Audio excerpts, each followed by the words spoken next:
ನಮಸ್ಕಾರ ವೀಕ್ಷಕರೇ. ಇರಗಂಪಲ್ಲಿಯಲ್ಲಿ 18ನೇ ತಿಂಗಳಿನ ಗಿರಿ ಪ್ರದಕ್ಷಿಣೆ. ಚಿಕ್ಕಬಳ್ಳಾಪುರ ಜಿಲ್ಲೆ ಚಿಂತಾಮಣಿ ತಾಲೂಕಿನ ಮುಂಗಾನಹಳ್ಳಿ ಹೋಬಳಿ ಇರಗಂಪಲ್ಲಿ ಗ್ರಾಮದಲ್ಲಿ ಅನಾದಿ ಕಾಲದಿಂದಲೂ ನೆಲೆಸಿರುವ ಶ್ರೀ ಪರ್ವತವರ್ಧಿನಿ ಸಮೇತ ಶ್ರೀ ರಾಮೇಶ್ವರ ಸ್ವಾಮಿ ದೇವಾಲಯದ ಗಂಗಾರತಿ ಮತ್ತು ಗಿರಿ ಪ್ರದಕ್ಷಿಣೆ ಪ್ರತಿ ಹುಣ್ಣಿಮೆಯಂತೆ ಫಾಲ್ಗುಣ ಹುಣ್ಣಿಮೆಯಂದು ದೇವಾಲಯದಲ್ಲಿ ವಿಶೇಷ ಪೂಜಾ ಕೈಂಕರ್ಯಗಳು ನಡೆಸಲಾಯಿತು. ದೇವಾಲಯದ ಪ್ರಾಂಗಣ ವಿದ್ಯುತ್ ದೀಪಗಳಿಂದ ಕಂಗೊಳಿಸುವ ರೀತಿಯಲ್ಲಿ ಅಲಂಕರಿಸಲಾಗಿತ್ತು. ಇರಗಂಪಲ್ಲಿ ಗ್ರಾಮದಿಂದ ಶ್ರೀ ಶಿವಪಾರ್ವತಿ ಉತ್ಸವ ಮೂರ್ತಿಗಳನ್ನು ಅಲಂಕೃತವಾದ ವಿದ್ಯುತ್ ದೀಪಗಳಿಂದ ಕಂಗೊಳಿಸುವ ಬೆಳ್ಳಿ ರಥದಲ್ಲಿ ಪ್ರತಿಷ್ಠಾಪಿಸಿ ಪೂಜೆ ಸಲ್ಲಿಸಿ ಮಂಗಳವಾದ್ಯ ಪಂಜಿನ ನಡುವೆ ದೇವಾಲಯಕ್ಕೆ ಮೆರವಣಿಗೆ ಮೂಲಕ ಆಗಮಿಸಿತು. ದೇವಾಲಯದ ಅರ್ಚಕರುಗಳಾದ ಗಿರೀಶ್ ಸ್ವಾಮಿ ಮತ್ತು ವಿಶ್ವನಾಥ ಸ್ವಾಮಿಗಳು ಬಂದಿರುವ ಎಲ್ಲ ಭಕ್ತಾದಿಗಳಿಗೆ ಪೂಜಾ ಕೈಂಕರ್ಯಗಳು ನೆರವೇರಿಸಿ ಮಹಾಮಂಗಳಾರತಿ ತೀರ್ಥಪ್ರಸಾದ ವಿನಿಯೋಗ ಮಾಡಿದರು. ಗಿರಿ ಪ್ರದರ್ಶನೆಗೆ ಮುನ್ನ ದೇವಾಲಯದಲ್ಲಿ ದಿವ್ಯ ಜ್ಯೋತಿಯನ್ನು ಸ್ವಾಮಿಗೆ ಸಮರ್ಪಿಸಿ ಸೇವಾರ್ಥಕರು ಜ್ಯೋತಿಯನ್ನು ತಲೆ ಮೇಲೆ ಹೊತ್ತು ಬಂದಿರುವ ಎಲ್ಲ ಭಕ್ತಾದಿಗಳು ಸಾಮೂಹಿಕವಾಗಿ ಓಂ ನಮಃ ಶಿವಾಯ ಎಂಬ ಮಂತ್ರವನ್ನು ಜಪಿಸುತ್ತಾ ಭಕ್ತಿ ಭಾವದಿಂದ ದೇವಾಲಯದ 3 ಸುತ್ತು ಪ್ರದಕ್ಷಿಣೆ ಮಾಡಿ ದೇವಾಲಯದ ಧ್ವಜಸ್ತಂಭದ ಬಳಿ ಜ್ಯೋತಿಯನ್ನು ಇಟ್ಟು ತದನಂತರ ದೇವಾಲಯದ ಬಳಿ ಇರುವ ಕಲ್ಯಾಣಿಯಲ್ಲಿ ಗಂಗಾರತಿ ಕಾರ್ಯಕ್ರಮವನ್ನು ದೀಪವನ್ನು ಬೆಳಗಿಸಿ ಗಿರಿ ಪ್ರದರ್ಶನೆಗೆ ಚಾಲನೆ ನೀಡಿದರು. ಪ್ರತಿ ತಿಂಗಳು ಹುಣ್ಣಿಮೆಗೆ ಭಕ್ತಾದಿಗಳ ಸಂಖ್ಯೆ ಹೆಚ್ಚಾಗುತ್ತಿದ್ದು, ಇದಕ್ಕೆಲ್ಲ ಸ್ವಾಮಿ ಮಹಿಮಾನುದೇವರಾಗಿದ್ದು ಭಕ್ತರ ಇಷ್ಟಾರ್ಥಗಳನ್ನು ಪೂರೈಸುತ್ತಿರುವುದರಿಂದ ಭಕ್ತಾದಿಗಳು ಶ್ರದ್ಧಾ ಭಕ್ತಿಯಿಂದ ಪೂಜೆ ಸಲ್ಲಿಸಿ ಗಿರಿ ಪ್ರದರ್ಶನೆಯಲ್ಲಿ ಭಾಗವಹಿಸುತ್ತಿದ್ದಾರೆ ಎಂದು ದೇವಾಲಯದ ಅರ್ಚಕರು ಆದ ಗಿರೀಶ್ ಸ್ವಾಮಿಗಳು ತಿಳಿಸಿದರು. ಕಾರ್ಯಕ್ರಮ ಯಶಸ್ವಿಗೊಳಿಸಬೇಕಾದರೆ ಸೇವಾರ್ಥಕರಾದ ಶ್ರೀಮತಿ ಮಂಜುಳಾ ಶ್ರೀ ಮಂಜುನಾಥ್ ಇರಗಂಪಲ್ಲಿ, ಶ್ರೀಮತಿ ಶೈಲಜಾ ಶ್ರೀ ರಮೇಶ್ ಕುಮಾರ್ ಬೆಂಗಳೂರು, ಶ್ರೀಮತಿ ಸುಪ್ರದಾ ಶ್ರೀ ನಾಗೇಶ್ ಕುಮಾರ್ ಬೆಂಗಳೂರು, ಶ್ರೀಮತಿ ನಿರ್ಮಲಾ ಶ್ರೀ ವೀರಭದ್ರಯ್ಯ ದೊಡ್ಡಬಳ್ಳಾಪುರ, ಶ್ರೀಮತಿ ಜಯಶ್ರೀ ಶ್ರೀ ಮಲ್ಲೇಶ್ ಕೋಲಾರ ಇವರು ಹುಣ್ಣಿಮೆದಿಂದ ನಡೆಯುವ ಪೂಜಾ ಕೈಂಕರ್ಯಗಳಿಗೆ ಮತ್ತು ಅನ್ನಪ್ರಸಾದವನ್ನು ಬಂದಿರುವ ಎಲ್ಲ ಭಕ್ತಾದಿಗಳಿಗೆ ಏರ್ಪಡಿಸಿದ್ದು, ಸೇವಾರ್ಥಕರಿಗೆ ದೇವಾಲಯದ ಶ್ರೀ ಹರಿಹರೇಶ್ವರ ಸೇವಾ ಟ್ರಸ್ಟ್ ವತಿಯಿಂದ ಹೃದಯ ಸ್ಪರ್ಶಿಯಾಗಿ ಸನ್ಮಾನಿಸಿ ಗೌರವಿಸಲಾಯಿತು.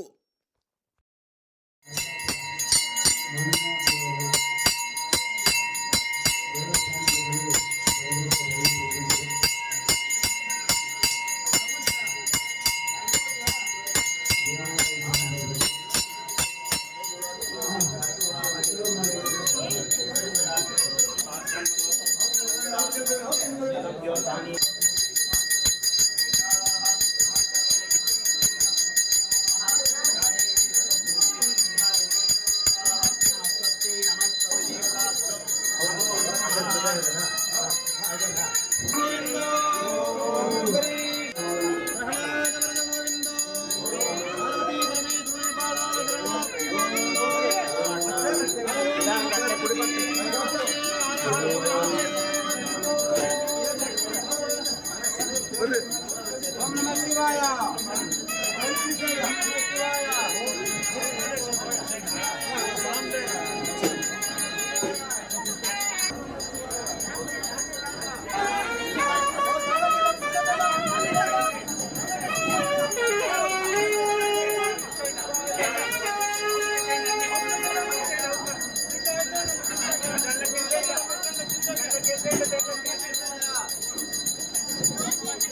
ದೇವಾಲಯವನ್ನು ಜ್ಯೋತಿಗಳಿಂದ ನೋಡಿ ಪ್ರದಕ್ಷಿಣೆಯನ್ನು ಮಾಡಿ ಗೋವಿಂದ ನಾಮ ಸಂಕೀರ್ತನೆಯೊಂದಿಗೆ ಶಿವನಾಮ ಸಂಕೀರ್ತನೆಯೊಂದಿಗೆ ಈ ಒಂದು ದೇವಾಲಯವನ್ನು ಪ್ರದಕ್ಷಿಣೆ ಮಾಡಿ ಈ ದಿನ ತುಂಬಾ ಪವಿತ್ರವಾದಂತಹ ದಿನ, ಮಾಘ ಮಾಸದ ಅದ್ಭುತವಾದಂತಹ ದಿನವನ್ನು ನಾವು ಆಚರಿಸ್ಕೊಳ್ತಾ ಇದ್ದೀವಿ.